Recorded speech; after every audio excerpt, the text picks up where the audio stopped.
Hey guys, welcome back to my channel. Today I'm going to be going over the 7 lessons I learned since I turned 18 years old. At the end of the video, I'll be showing you how to create your own framework to use on a daily basis and organize your thoughts. I hope you enjoy the video and can take something away from this to help your life be just a little bit easier. Here we go. When I was 18, I had no idea what I was doing. I simply followed the crowd and tried to fit in the best I could. I was told college was the best route, so I attended East Carolina University. I could go on and on about my college experience, but the reason for this video is to explain my thought process then and how it has changed in the past 5 years. Now, in college, I had a mentor that told me to write down 7 principles to follow in my daily life. My first principle was opportunities missed will never be forgotten. Now, I had this idea that I had to go to everything I was invited to. I was afraid that if I missed out, I would regret not going and it would be on my mind constantly. This led me to always feeling pressure to say yes to every opportunity. Looking back, I wouldn't let missed opportunities affect you. Instead, I would take these missed opportunities as learning experiences and focus on the new ones. When you are able to evaluate and make a decision based on your own feelings, you build self-discipline and confidence within yourself. You can reflect on these past experiences to help you make better decisions on what to say yes to and when to say no. This does require a little self-discipline, but it's easier to learn than you think.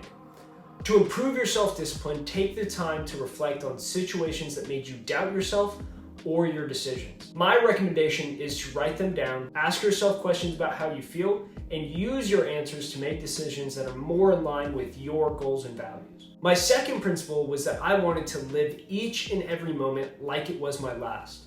I believed in that YOLO mindset. I wanted to do anything and everything to its fullest.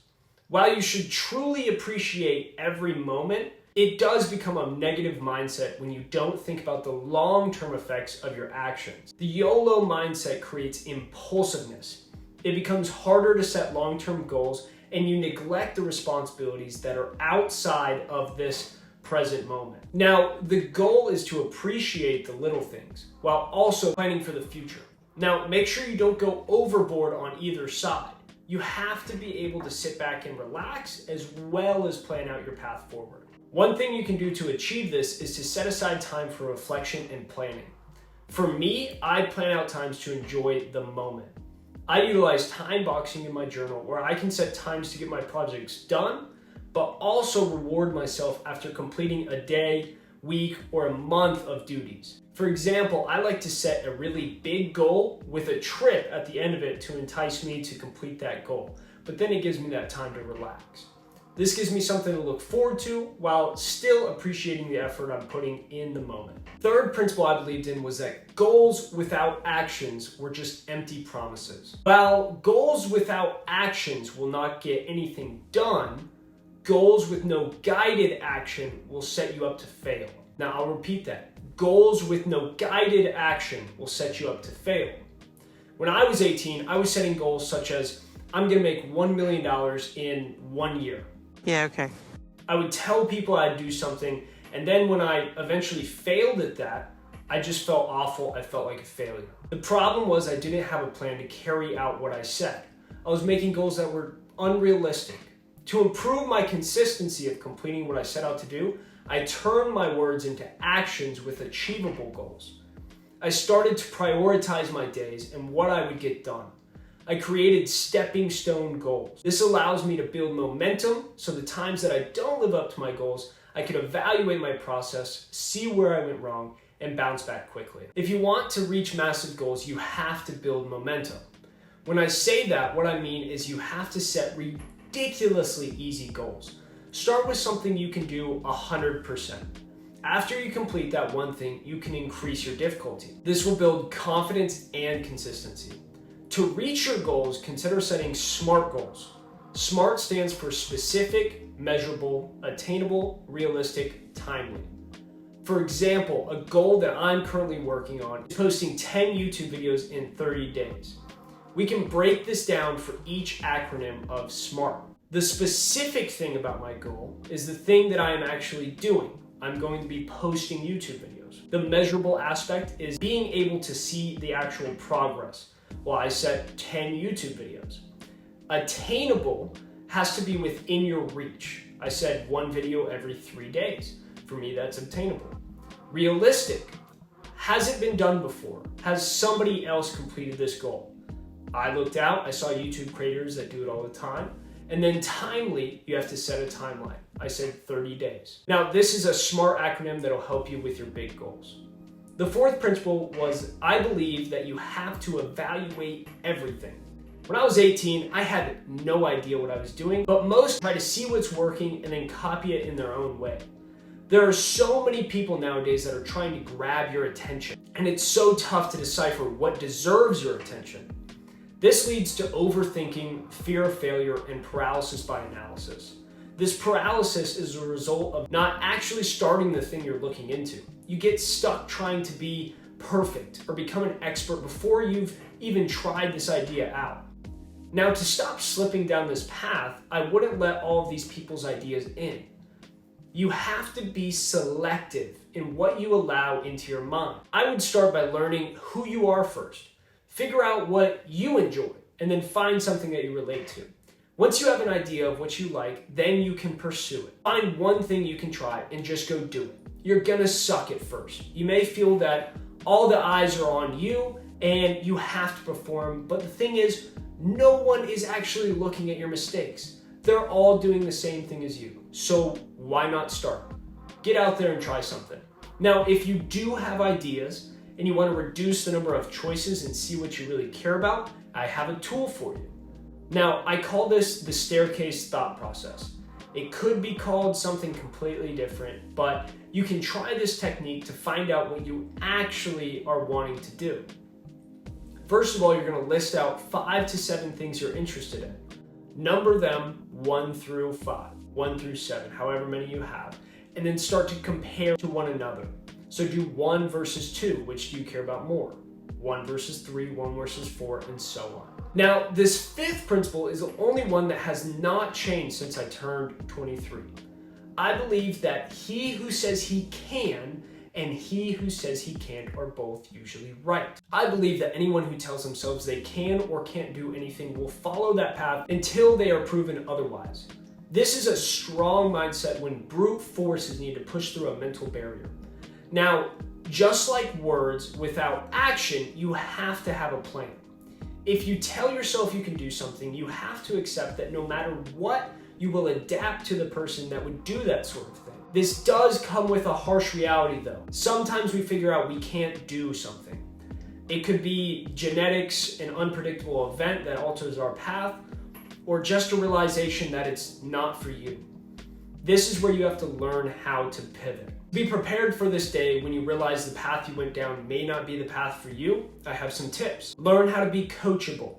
Listen without interruption and seek to understand other thought processes. Use that I can statement to fuel you while still being able to learn about yourself and be able to see things from an outside perspective. This will give you insight into different avenues you can take and ultimately push you to achieve those goals. Number 6 was that I believed mindset was everything. I believed your inner view created your outward view. Now, I do still believe this to some degree, but I found out that when you try so hard to critique your inner view, you become callous to external factors. You block out new ideas, and it's harder for you to accept that your perspective may have flaws. This almost leads to looking down on others that don't accept your view of the world. Now, just like evaluating everything, you have to have an open mind. Learn about yourself, but be able to see things from another perspective. You are simply made up of the upbringing you had and the environment you were raised in. Seek out different viewpoints and question the way things are. You are the only one who can seek to learn more. One thing you can do is choose a topic you wouldn't usually read or listen to and give it a shot. I recommend diving into a topic you don't usually associate with. For me, it was looking into autobiographies of historically successful people. I usually like to try methods on my own, and I didn't really care about other thought processes. But I opened myself, and I was able to view how they perceive the world and make my own decision on if I agreed or not. My last principle was that I believe that you had to grow by 1% every single day. While this is widely regarded as the go-to method for increasing one's skills, I believe it can be detrimental. Days I did get 1% better were wins, and days I didn't or messed up were losses. It became a points game that I was obsessed with. It got to the point where I was fighting myself to keep moving forward. This is when I knew my body and mind needed a break. To take off the pressure of focusing on pure growth, I focused on small wins and relaxation periods. I would have a sprint of work that I would focus on and then take a break or reward myself. It's not bad to have a lazy day. Now, too many lazy days in a row is not good, but a planned break is a good thing. The way I associate this is with physical activity. When you push yourself too hard, you need to have rest days, just like your mind.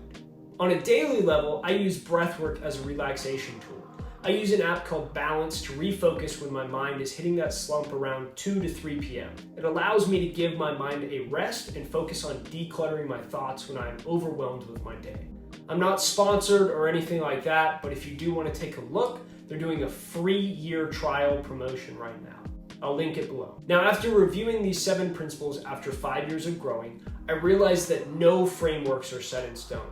Not one thing is an end-all be-all. You are going to learn and grow over the years, and so are your values and principles. With that being said, I challenge you to create a routine. Give yourself 10 minutes to sit down and write something out. It doesn't have to be perfect. Just put the basics like schedule, high priority tasks, breaks, and a place to mind dump. If you need some help, here's an example of mine. If you are able to learn from these 7 principles, you will save yourself from the mistakes I had to go through and learn from. If you have your own experiences, please share them below and help somebody from having to make the same mistake as you. Thanks for watching, and if you like this type of content, feel free to like and subscribe, and I hope you guys have an amazing day.